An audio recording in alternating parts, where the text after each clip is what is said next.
100 വർഷങ്ങൾക്കിപ്പുറം കോൺഗ്രസ് വീണ്ടും സത്യാഗ്രഹം നടത്താനായി ഒരുമിക്കുന്നുവെന്ന് കോൺഗ്രസ് MP രൺദീപ് സിംഗ് പറഞ്ഞു. 1924 ഡിസംബർ 26-ന് ഇന്ത്യൻ സ്വാതന്ത്ര്യ സമരത്തിന്റെ ഭാഗമായി മഹാത്മാഗാന്ധി നേതൃത്വം കൊടുത്ത സത്യാഗ്രഹത്തിന് ഇന്ന് 100 വർഷം തികയുകയാണ്. മഹാത്മാഗാന്ധി അധ്യക്ഷനായിരുന്ന 39ാമത് ഇന്ത്യൻ നാഷണൽ കോൺഗ്രസിന്റെ ബെൽഗാവിയിൽ വെച്ച് നടന്ന സമ്മേളനത്തിലാണ് അഹിംസയിലൂന്നിയ നിസ്സഹകരണ സമരം ആരംഭിക്കാൻ ധാരണയായത്. പണക്കാർക്കും പാവപ്പെട്ടവർക്കും തുല്യനീതി ആവശ്യപ്പെട്ടുകൊണ്ടും ബ്രിട്ടീഷ് സർക്കാരിനെ നാടുകടത്താനും സ്വാതന്ത്ര്യ സമരത്തിന്റെ ഒരു പുതിയ തുറ ആരംഭിച്ച സമ്മേളനമാണ് അത്. രാജ്യത്തിന്റെ സമ്പത്ത് മുഴുവനും ബ്രിട്ടീഷ് ഈസ്റ്റ് ഇന്ത്യ കമ്പനിയുടെ കയ്യിൽ നൽകുന്ന ബ്രിട്ടന്റെ നയത്തിന് എതിരെ നിയമലംഘനം എന്ന സത്യാഗ്രഹത്തിന്റെ പുതിയ മുഖം മഹാത്മാഗാന്ധി തുറന്നു.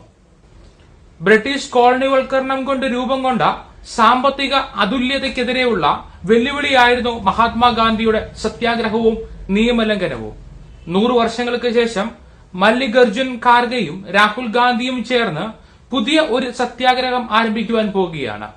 കോൺഗ്രസ് നേതാവ് രൺദീപ് സിംഗ് BJPയെ ഈസ്റ്റ് ഇന്ത്യ കമ്പനിയോട് ഉപമിച്ചു. അസമത്വം നിലനിർത്തുന്നതും പാവപ്പെട്ടവരെ ചൂഷണം ചെയ്യുന്നതും ചില പണക്കാരുടെ കൈകളിലേക്ക് മാത്രം പണം എത്തിക്കുന്നതും ഭരണഘടനയ്ക്ക് ഭീഷണിയാകുന്നതും ഒക്കെയാണ് അദ്ദേഹം ഉപമിക്കുന്നത്. ദളിതരുടെയും ആദിവാസികളുടെയും പിന്നോക്ക വിഭാഗക്കാരുടെയും അവകാശങ്ങൾ ഇല്ലാതാക്കി രാജ്യത്തെ സാമ്പത്തിക അന്തരം വലുതാക്കി. രാജ്യത്തെ 40% സമ്പത്തും ജനസംഖ്യയുടെ 1% മാത്രമുള്ള ആളുകളുടെ കയ്യിൽ എത്തി. 62% സമ്പത്ത് 2 മുതൽ 4% ആളുകളുടെ കയ്യിൽ കേന്ദ്രീകരിച്ചു. ബാക്കി 70% ജനങ്ങൾക്കുള്ളത് 5% സമ്പത്ത് മാത്രമാണ്. 70% ജനങ്ങളും ജീവിക്കുന്നത് സാമ്പത്തിക ബുദ്ധിമുട്ടിലാണ്. സമത്വത്തിനും നീതിക്കും വെല്ലുവിളിയായുള്ള ഈ സമീപനമാണ് ഭരണഘടനയ്ക്ക് ഭീഷണിയെന്നും അതിൽ നിന്നുള്ള സ്വാതന്ത്ര്യത്തിനു വേണ്ടി ഉള്ള പോരാട്ടമാണ് തങ്ങൾ ആരംഭിച്ചിരിക്കുന്നതെന്നും രൺദീപ് സിംഗ് പറഞ്ഞു.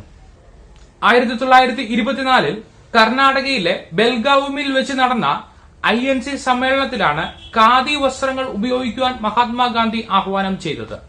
പവിത്ര ഖാദി എന്ന പേരിലുള്ള നാടകം അവിടെ വെച്ച് അവതരിപ്പിച്ചിരുന്നു. അതുകൂടാതെ 2 നാടകങ്ങളും അവതരിപ്പിച്ചിരുന്നു. ബ്രിട്ടീഷ് ഭരണത്തിനെതിരെ സ്വാതന്ത്ര്യത്തിനു വേണ്ടി പോരാടുവാൻ ഈ നാടകങ്ങൾ ജനങ്ങൾക്ക് കൂടുതൽ പ്രചോദനം നൽകി.